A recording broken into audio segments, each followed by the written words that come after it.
प्रांजलीज kitchen मध्ये तुम्हा सगळ्यांचं अगदी मनपूर्वक स्वागत आहे।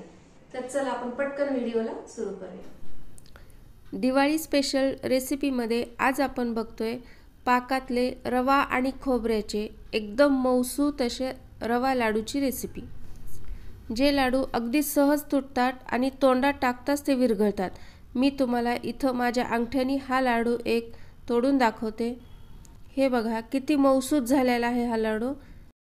हे असे लाडू बनवण्यासाठी मी कोणतं साहित्य किती प्रमाणात वापरले यासाठी हा व्हिडिओ शेवटपर्यंत बघा। सुरुवातीला मी इथं 1 वाटी साजूक तूप घेतले, पण आपल्याला हे सगळं तूप एकदम वापरायचे नाही। इथं मी फक्त अर्धी वाटी तूप वापरले। लाडू बनवण्यासाठी ना एकदम बारीक असा रवा वापरायचा, त्यामुळे आपले लाडू छान होतात। मी इथे 2 वाट्या रवा घेतलेला आहे आणि आता गॅस कमी ठेवायचा आपल्याला आणि कमी गॅसवरती हा रवा भाजून घ्यायचा। इथे रवा भाजते वेळी रव्याचा कलर चेंज होणार नाही याची काळजी घ्यायची आहे। इथे गॅस आपल्याला कमीच ठेवायचा आहे। मी आता इथं 10 मिनिट झालं कमी गॅसवरती रवा भाजते। मी इथं 2 वाट्या रवा घेतलाय, यामध्ये मध्यम आकाराचे 15 ते 20 लाडू तयार होतात। आता इथं रवा बऱ्यापैकी भाजलाय, कलर हलकासा याचा चेंज झालाय। आता या स्टेजला आपल्याला इथं 1 वाटी ओल्या खोबऱ्याचा किस टाकून घ्यायचे। इथं ओलं खोबरं वापरल्यामुळे रव्याचा लाडू खाताना जो करकर लागतो तो लागणार नाही, हा लाडू जास्त मऊ होतो। ओलं खोबरं टाकल्यानंतर सुद्धा आपल्याला हा रवा आणखीन 10 मिनिटांसाठी कमी गॅसवरती भाजून घ्यायचे। जर ते खोबरं छान भाजलं गेलं तरच त्याची टेस्ट लाडूला उतरते आणि लाडू जास्त दिवस टिकतात। मगाशी मी जे अर्धी वाटी तूप साईडला ठेवलं होतं ते आता इथे आपल्याला वापरायचं आहे। रवा आणि खोबरं हे जर छान भाजलं गेलं तरच आपले लाडू इथं जास्त दिवस टिकतात, नाहीतर त्याचा वास यायला लागतो। आता इथं दोन्ही छान भाजलं गेलंय। सुरुवातीला मी रवा फक्त 10 मिनिट भाजलाय आणि त्यानंतर खोबरं टाकल्यानंतर परत 10 मिनिट भाजले, म्हणजे टोटल 20 मिनिट हा रवा एकदम मस्त भाजला गेलाय।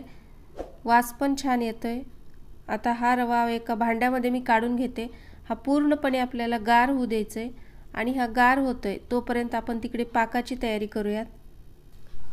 2 वाटी रव्यासाठी 1.5 वाटी साखर इथे आपल्याला लागेल आणि साखर पूर्ण ओली होईपर्यंत पाणी टाकायचं आहे, म्हणजे 1 वाटी पाणी इथे लागेल। सुरुवातीचा एखादा मिनिट आपल्याला गॅस फुल करून ती साखर पूर्ण विरघळून घ्यायची आणि त्यानंतर गॅस थोडासा कमी करायचा आहे आपल्याला। आता लाडू करते वेळी सगळ्यात महत्त्वाची स्टेप म्हणजे पाक कसा ओळखायचा। तर जो पाकाचा शेवटचा थेंब असतो त्या थेंबाकडे लक्ष द्यायचं की तो किती सावकाश पडतो किती फास्ट पडतो, यावरून तो पाक आपल्याला ओळखता येतो। इथं हा शेवटचा थेंब एकदम सावकाश तर पडतोय, पण ते अशी एक तार नाही बनली किंवा ते तार अशी वरती खेचली जात नाही, त्यामुळे हा पाक अजून थोड्या वेळासाठी आपल्याला शिजवावा लागेल। जर पाक परफेक्ट झाला तरच लाडू खायला ते छान लागतात। आता एखादा मिनिट झालेला आहे, मी परत एकदा हे चेक करते।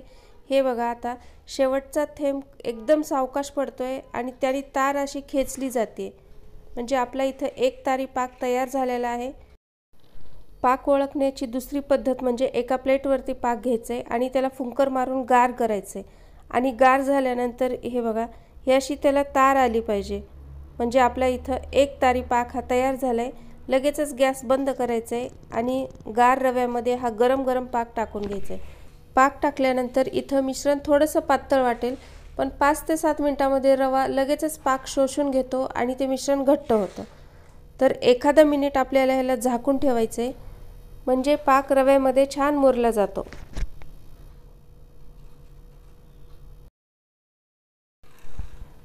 आता इथे 1 ते 1.5 मिनिट झालेलं आहे। परत एकदा आपल्याला ह्याला हलवून घ्यायचं आहे, मिक्स करून घ्यायचं आहे। आता बघा मगाशी जेवढा होता त्यापेक्षा मिश्रण आता थोडंसं ड्राय वाटतंय, तर प्रत्येक मिनिटाला किंवा 2 मिनिटाला आपल्याला हे मिश्रण हलवत राहायचं आहे आणि हे थोडंसं गार होऊ द्यायचं आहे आपल्याला, म्हणजे हलकंसं गार होऊ द्यायचं आहे, खूप जास्त सुद्धा गार होऊ द्यायचं नाही। आपल्या हाताला सोसवेल इतपत ते गार झाल्यानंतर आपण त्याच्या जे काही गुठळ्या असतात त्या सगळ्या फोडून घ्यायचे। आता मिश्रण बघा इथं लाडूसाठी व्यवस्थित झालेलं आहे। मी आता हाताने सगळ्या याच्या गुठळ्या फोडून घेतलेल्या आहेत आणि हे गरम गरम असतानाच आपल्याला याचे लाडू वळायचे आहेत। हे जर खूप गार झालं तर याचे लाडू वळले जात नाहीत, त्यामुळे मिश्रण गरम आहे तोपर्यंतच आपल्याला याचे लाडू वळून घ्यायचे आहेत। लाडू वळून झाल्यानंतर तो हातावरती थोडासा असा घोळून घ्यायचा आहे, म्हणजे त्याला तूपही सुटतं आणि आपला लाडू छान गोल गरगरीत होतो। इथं माझे सगळे लाडू तयार झालेले आहेत। दिवाळीच्या फराळामधील दुसऱ्या फराळाची रेसिपी कोणती आहे हे जाणून घेण्यासाठी प्रांजलीज किचन या चॅनलला नक्की सबस्क्राईब करा।